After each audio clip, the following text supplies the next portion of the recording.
Hello and welcome back to the 30-Day Better You Challenge. If you're just joining me here, my name is Jonathan and I've created this program to help you better connect to your mental, physical, and spiritual self so that you can live a happier, healthier, and more fulfilling life.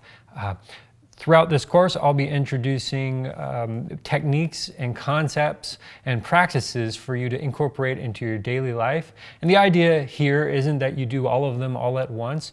Just pick and choose the areas in your life that you might need a little bit of work on and make it your own. Make your own daily practice. And as you master these techniques, you can incorporate new ones. So be gentle with yourself, have patience, and just enjoy the process and enjoy learning. But thank you for joining me here.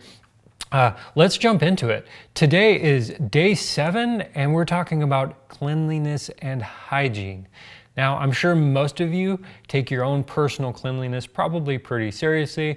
You wash your hands pretty regularly, you bathe regularly, you wear clean clothes, you brush your teeth, you wash your hair. You're pretty much overall, you're mindful of your hygiene, and you're mindful of your body odor and your breath, because this avoids awkward situations with other people. But in this video, I want to take it a little further. I want to take that foundation and expand on it a little bit. So it's pretty understandable that cleanliness boosts our physical health and helps support our immune system, but it can also contribute to our mental health, because living a clean and organized life helps with inner calmness and tranquility. But cleanliness also extends into the spiritual realm. The yogic practice of saucha, which means purity, cleanliness, or clearness, is a practice of purifying and cleaning not just our bodies, but our thoughts, our minds.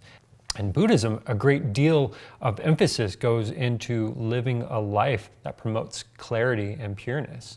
You have things like right speech, right thought, right livelihood, right action.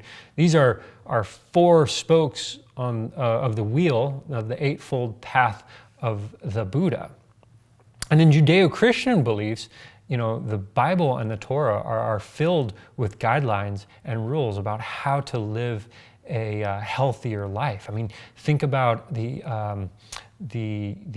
practice of keeping kosher. There's very, very strict rules and guidelines on what kinds of foods you can eat and in what combination. But you don't have to be religious to appreciate these practices of cleanliness and purity. I like to look at this from the perspective of the universal law of correspondence, which is one of the Hermetic principles. Basically, it states, as within, so without, or so throughout. What this means is there's a correlation between our inner and outer worlds. Our outer world, our environment, can have an effect on our inner world, and vice versa. So being mindful of the health of our environment that we live in and our outer world really directly correlates to the health of our living, our own organism, our body and our minds, and vice versa. If you're healthier here, you can expand that outward into your environment. And so that's what we're going to talk about today. I want to go through a list of some key areas to consider that may need a little bit of tending, maybe just a little cleaning up here and there. We're going to go through that list. And so let's start with the most fundamental, our body. Internal and external, having a good diet, getting exercise, bathing regularly, brushing your teeth, flossing. That's an area that I'm trying to work on. I don't floss enough. And by that I mean I barely ever floss. And so now I'm really trying to be more mindful, because I get lectured by the dentist every single time I go, you need to floss more. So that's the one thing I'm working on, is flossing more. But having a skincare routine to clean your pores, you wash your hair, you wear clean clothes, basically routine maintenance. And that yogic practice of saucha goes a little deeper. They have a thing, where you're focused on cleaning your orifices. So, not trying to get too personal here, but Think about like your ears. You can clean your ears, your nose and your nasal passages. What about your digestive system? Think about cleanse, like a dietary cleanse, such as like a juice cleanse or fasting, or maybe even an enema. Especially if you're experiencing difficulties there, you might be having some gut issues, and this kind of cleansing could be really, really beneficial for you. And for women, there are things such as a yoni cleanse and steam washes, and of course, douches. This is not my area of expertise, so I'm gonna let you do your research and do what feels right for you. And I do recommend that same mentality for everybody. Like, find something that works for you, do your research, consult your doctor or a professional. I really love homeopathic remedies because I want to try to stay away from harsh chemicals and pharmaceuticals. So I always try to find things that are more natural and a little easier on the body. That's a bit of advice I'll give to you. But do what feels right to you. So beyond the body, what about your home? Is it clean or is it cluttered? Is it time to shampoo your carpets? What about air quality? Maybe you need to circulate some more air, replace those filters, or buy an air purifier. What can you throw away or donate that's just like cluttering up your life? Think about that space that you live in. Your car. What about your car? How many stale French fries do you have underneath your seat? When was the last time you had your car detailed? What about your yard? When you go outside, do you feel calm and do you enjoy being out there, or are you a little bit overwhelmed by all the overgrown bushes and weeds growing everywhere? Maybe this is the year that you plant that garden you've always wanted. So get out there and do a little bit of yard work. It'll feel good and it'll look good, and that's what's important. Do be careful with pesticides and herbicides and all that. That would kind of defeat the purpose if you just go start spraying chemicals everywhere. But nothing's better than a little bit of elbow grease. Maybe get down on your knees and pull those weeds and take the opportunity to connect to the earth and to the ground and just pull the weeds instead of always spraying them. But I'm not trying to say you can never use weed spray, but just try to go the more natural route. There are a lot better products out there now that are a little bit more earth friendly and human and pet friendly, certainly. So that's all I'll say about that. You make the informed decision of what works for you. But as with anything, whether it's something for our body or it's household cleaning products, there are some products out there that they have a lot of chemicals in them, and it's not good.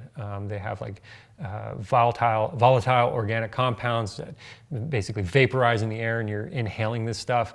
And especially for people who have asthma, they can be really susceptible to that kind of thing. So just be mindful. Same thing in the beauty and skincare product. There's a lot of stuff that's not really that good for you. And maybe in small quantities it is, but if you're using it every day and or using it in combination with other things, then that could have adverse side effects that we just don't know about. So do be mindful of the products that you buy and the ingredients in them. Let's take it another circle outward.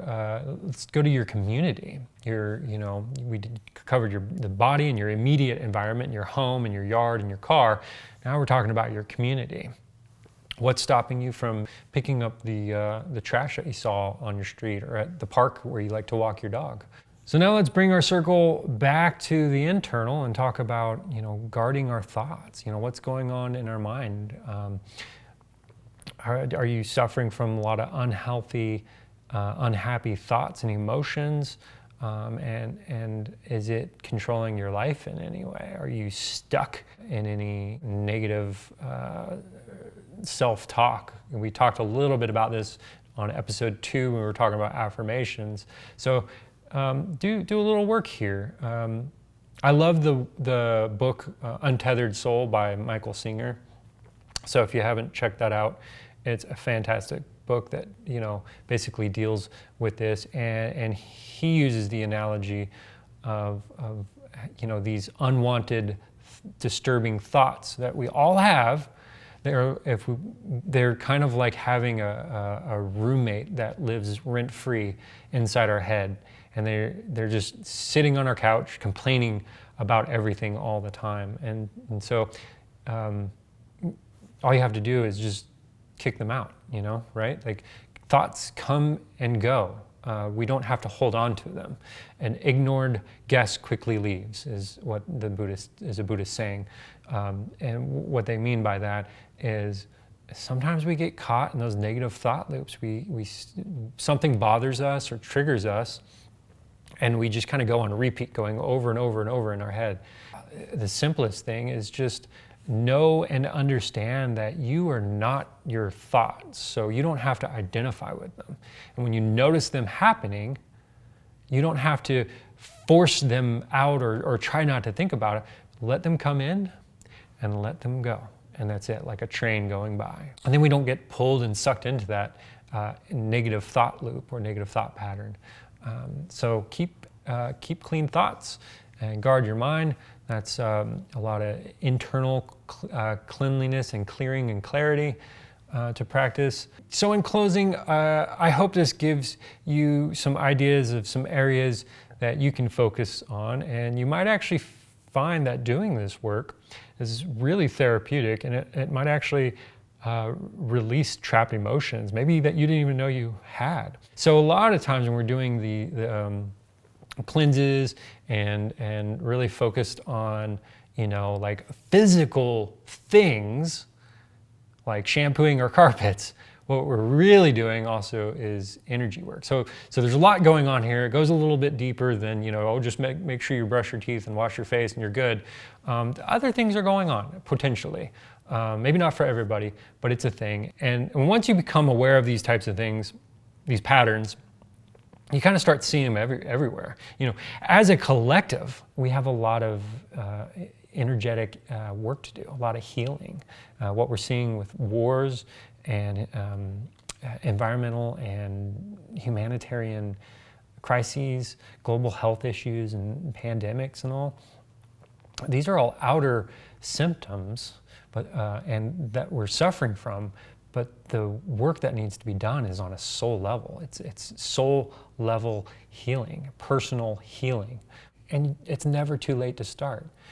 I don't care if you're 18 or 80, like, this is a worthwhile endeavor. So with that being said, I'm gonna leave it there. Thank you for joining me today, and I look forward to seeing you tomorrow for day 8 of the 30-day Better You Challenge.